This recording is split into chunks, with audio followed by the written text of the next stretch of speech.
हरे कृष्णा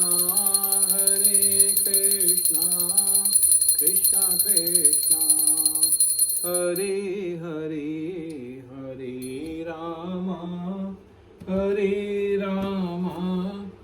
राम राम हरे हरे। गोविंद बोलो हरि गोपाल बोलो राधा रमा।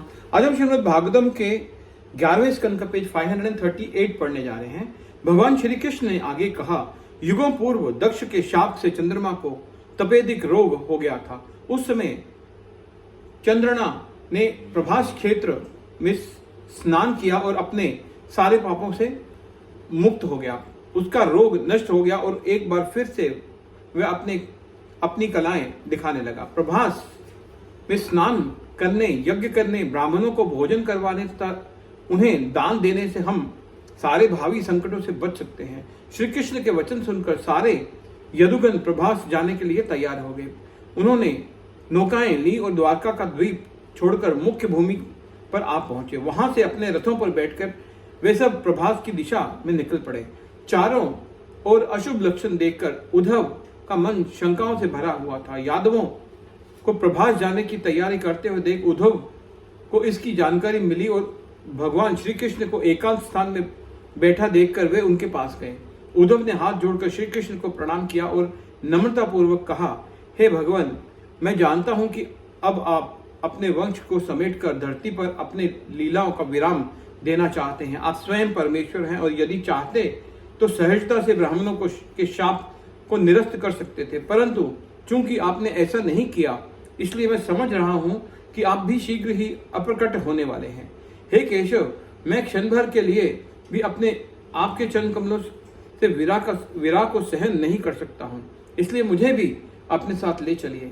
नियमित रूप से भगवान श्री कृष्ण की लीलाएं सुनने तथा उनकी भक्ति करने से भक्तों की सांसारिक कार्यों में रुचि समाप्त हो जाती है। फिर उद्धव का भगवान श्री कृष्ण में कितना अनुराग होगा जो उनके घनिष्ठ पार्षद थे।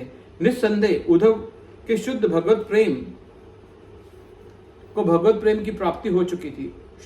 श्री उद्धव ने कहा, हे योगेश्वर, इस जगत में हम बद्ध जीव भौतिक कार्यों में संलग्न हैं, परंतु आपके अद्भुत उपदेशों तथा कार्यों का निरंतर श्रवण, कीर्तन तथा स्मरण करने से हम अंधकार युक्त इस भौतिक जगत को आसानी से पार कर सकते हैं। हे भगवान, आपके और आपके भक्तों के बीच प्रेम लीलाओं तथा उन आपकी मधुर मुस्कान का स्मरण करके हम आनंद में भाव विभोर हो जाते हैं। भगवान श्री कृष्ण द्वारा उद्धव को उपदेश 11वां स्कंद। श्री भगवान ने कहा, हे उद्धव, तुमने जो कुछ भी कहा वह सही है।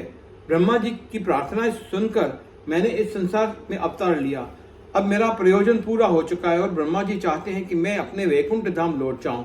ब्राह्मणों कि शाप के प्रभाव से यदुवंश परस्पर लड़कर वनिष्ठ हो जाएंगे और आज से 7वें दिन समुद्र में उफान आएगा और पूरी द्वारका नगरी उसमें समा जाएगी।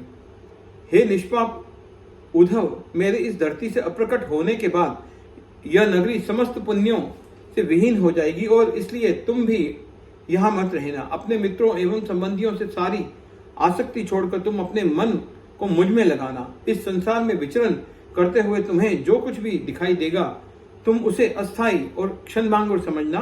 माया के विभिन्न रूपों से भ्रमित हुए बिना तुम प्रत्येक वस्तु के परम सत्य के साथ संबंध पर मनन करना। हरे कृष्णा कृष्ण।